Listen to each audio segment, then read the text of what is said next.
Now, people ask me why I never took pictures of the tall whites, and here's a picture of my wife on her wedding day. And and and so I'd like to give a physical description of the tall whites. Now, well, you'll see my wife looks white, and she has on her wedding gown, and even makes me float out over the people. Meeting the tall whites was always a very emotional experience, even when I got used to it. It took me more than 6 months to get over the fear of meeting the tall whites. We're naturally afraid of them, and you see those desert valleys are very desolate. Being out there like 20 miles, being 20 miles out from any other human at 3 in the morning and having anyone step out of the sagebrush would be frightening. When they're not human and they come in groups, my first reaction was one of panic. When I was a weather observer out at the ranges, the entries in my log books went back 7 years. And during that 7-year period, more than 41 weather observers had been sent to the ranges before me. Before I got there, each weather observer in turn would do 6 weeks of temporary duty, and then each weather observer would take his turn going out there. And that had been going on for as long as the ranges were out there.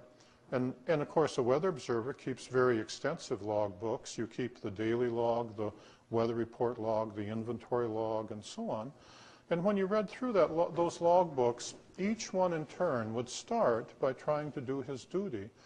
But after just a very few days, sometimes only 2 or 3 days, sometimes a week, sometimes 10 days, they would get compromised.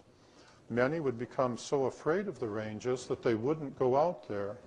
They would literally sit in the chow hall at Indian Springs and make up the weather right out of thin air, Just say, well, I suppose if I were to take the winds, they would say this, Some would try valiantly to do their duty, and they would get so terrified that when they went into Nellis to the neurosurgeon in the base hospital, they would get reassigned to places like Germany or England or Hawaii. Some would be given discharges for, because they couldn't take it anymore. A few had gotten attacked and burned, as I describe in my book. When you're out there and the tall whites come, when you lose your self-control, then if you happen to hit one of the children or one of the tall whites, then they respond the way you and I would respond. It's not pleasant, as I describe in my books. The tall whites have bodies and bones that are thinner than humans. Their skin is as white as a piece of paper. They have larger eyes than humans do. Their eyes are roughly twice the size of our eyes. And when they're young, they're blue and white, just like ours. When you look at them, they look just like people with larger eyes. The eyes spread around the side of their head more than a human's does, and they're very prominent. And their eyesight is as good, at least, as that of a cat, and their hearing is as good as, at least, as that of a dog. They're capable of making sounds with their vocal cords that humans can't hear, just the way that I'm told rhinoceroses can do. But they can hear them, and they're well aware of this. When I was out there among them, it wouldn't be uncommon to apparently hear animal sounds out in the sagebrush, sounds like meadowlarks or dogs barking or horses whinnying. Really, it was the aliens. When they would walk in on me, if they felt like just talking between themselves, they were perfectly capable of talking between themselves using sounds too high for me to hear, and they were well aware of that. So they could stand in a line, say, and many times, well, just out of hand reach, if I were brave enough to wait for them to come in that close, and it took months for me to get that brave. And it would appear that they weren't talking at all. But in fact, when you watched them, you could see that they were communicating between each other. Okay? Now, they have much less hair than humans do. They don't have any hair on their arms. The hair in their head is only about half the thickness of our hair, and their hair is naturally so thin that it's transparent, so thin and blonde that it's transparent. Sometimes if you see them out in the sunlight at a distance and they're wearing their hair short, because it grows just like ours does, it'll look as though they don't have any hair. When they do come in close and you see that they do have hair, they'll look naturally platinum blonde. They, throughout most of their life, they're the same height I am, 5'11". They live 10 times longer than humans, and so a normal adult, a normal alien adult, equivalent to a human 21, 22 years old, would be 200, 250 years old.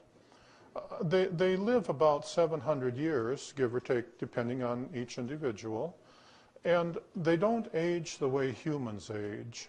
When they get to be equivalent to a human, 39, 40, in there somewhere, they begin growing again. And then they continue growing periodically. They have several other growth phases, and they get taller. So that throughout most of their life, although they're my height, once they start growing again, they can become very tall before they die. It's not unusual to see older tall whites that are 8.5, 9 feet tall. This is not necessarily helpful for them because their bones and skeletons grow, but their internal organs do not grow in proportion. So as they become taller, they become more frail. It was unusual to see a tall white more than 8 feet tall just walking by themselves. By the time they got 8 or 8.5 feet tall, it was the most common thing was to see a younger tall white come and walk beside them to study them because they were becoming more frail and more shaky. By the time they got to be 9 feet tall, it wasn't at all unusual for them to not be, to just be, if they were standing somewhere being posted as a guard, for them to stay there until a younger person came to help them walk away. You see in Book 1, in my chapter entitled Millennial Hospitality, for which Book 1 takes its name, the old lady who was a tall white, she was out hiking in the desert with her younger niece, who would stay beside her all the time, to study her. You see, the other man that had been out hiking with them, he was willing to allow the old lady to go take her own separate path, only because she wasn't alone, because she had her niece with her. She was very shaky and frail and a little ditzy too, even for a tall white. And it's kind of like their version of Edith Bunker, as I describe in my book. You know, the ones that are our height, the young adults, can easily dress up to pass as humans. And when I say easily, I mean from my point of view, it seemed easy enough for them to do that. How it appeared from their point of view is it seemed easy enough for them too, for most of them. In Las Vegas, Nevada, especially in the 60s, you know, on Saturday night, along about 11 o'clock, everybody looks a little weird. Half of them look drunk, you know. You see a lot of tourists there that you wonder which part of the world they came from. Well, under the circumstances, see, for a tall white lady to dress up and put on, and for the men to put on sunglasses, well, in Las Vegas, there were a lot of men walking around with sunglasses after 11 o'clock at night, and you didn't go up and push them, or you'd find out which casino they were protecting, you know. Well, see, it was very easy for them to walk into a casino at 11 o'clock at night or 12 o'clock at night and dressed as humans and go totally unnoticed. Remember, the tall whites weren't by themselves. They always came as a group with their guards, and they also typically came with a group of human CIA guards. One night I was standing on the corner outside the Four Queens Hotel and Casino in the summer of 1966, when a group of them came through. First, there was a group of 6 CIA guards, 4 men and 2 women, who came through in the wide perimeter, and the wide perimeter being about a half a block in each direction, and took up positions, you know, just inside the casino, looking out the windows. 2 in the Golden Nugget, a man and a woman, 2 across the street in Binion's Club, 1 down the street to the left of me, you know, a couple in the back, and so on. Then the tall whites came through with their guards, and the tall white guards, of course, were dressed like humans. They were male. And then the 2 women, the teacher and Pamela, came in, And what they were doing was what all tourists do, just enjoying themselves.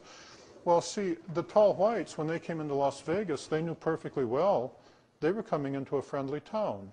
When I was down in the Stardust Hotel and Casino on the Strip, the old Stardust used to have a motif where hanging from the ceiling was fake stars and galaxies and supposedly what it would look like if you were out in space between the stars. The tall whites loved to come in and see that. They thought it was really entertaining because they'd been out between the stars. They said, oh, that's what humans think it looks like, you know. Well, the CIA had kind of established that casino in that area as a friendly part of town. So they had, you know, a pit boss and a team of dealers and a couple of lady CIA guards who would function as Keno girls. And at any time at all, the CIA team could come in and replace the regular pit boss and guards and just be dealing at the table, and or handling the crap table, or watching the showboat across the street, or a casino, and so on, and just making sure that nothing unexpected happened. And then when the tall whites came in, for example, one day when they came in at 4 a.m. on Sunday morning, they were just friends. You know, they were just friendly guys around, so that, you know, if you were to ever try to go up to one of the tall whites, you would discover that the CIA guards would muscle you out, you know, unless they knew, you know, and you could go up there, and of course they knew me in those days, and so, you know, the stories they would tell would be kind of interesting. And although, you know, the CIA guards were never very talkative, you know, they'd always want you to just pretend they were ordinary, you know, and that was kind of hard. The one way I used to pick them out was that because the tall whites are thinner than we are, the one thing they can't disguise is the way they walk. They walk differently than humans. They come from a planet that is much larger than the Earth, has a stronger gravitational field, and when they walk, they naturally, once you get the idea of just standing and looking at a crowd in Las Vegas, as I did, at night, and just watching the crowd silhouetted against some distant lights, you can pick them right out if they're there, because they shuffle when they walk, you know. The gait is just simply different than that of a human, because they don't full stride the way we do and stuff. And I can answer that more in the question and answer session, since I want to make sure I don't go over. Meeting the tall whites was always a very emotional experience, even when I knew they were friendly and that they hadn't come to hurt me, because they're not human. Some of the emotions that I used to feel when they came, the first one is that we as humans are naturally afraid of them. Every man I ever met who had seen them always related to the fact, began by saying, I was afraid. My friend in POL, who saw them out at range 4, described, and they had shut down his truck, described how he was so terrified he was going to try to walk back into town from range 4 on a hot summer day, knowing it is impossible, that you'd die in the desert heat, and that he'd gone down into the desert for a mile or so and hidden under the sagebrush until they left. And he used to tell me, the first time he told me that, he was shaking in fear. As you see in my books, when I first encountered them, I was terrified. At first I thought I was dreaming when they came into the barracks at night with American generals with them. The early encounters, which there were many episodes that are not in my 3 books that may be in later books, because in my books I was trying to capture the emotion of how it felt and convey that to the reader. Originally, the book started as an autobiography, and I wanted to capture those emotions and convey it to my children and grandchildren. And then, as you see, my wife said, no, we have to publish this. And the initial emotions were, I found that I couldn't describe them with the spoken word, and that's why I wrote the books, as an attempt to capture that. The initial encounters, I was in my barracks in May of 1965, and at night the American generals with 3 and 4 stars would come through with their alien counterparts, the alien generals, because the tall white society is structured very similar to ours. And when they came through, you know, I thought I was nuts. I thought I was dreaming, you know. When I was sent to Indian Springs, I was never given a briefing. No one ever came to me and said, this is what you're facing. No one ever came to me and said, you're part of a project, and had me sign a piece of paper.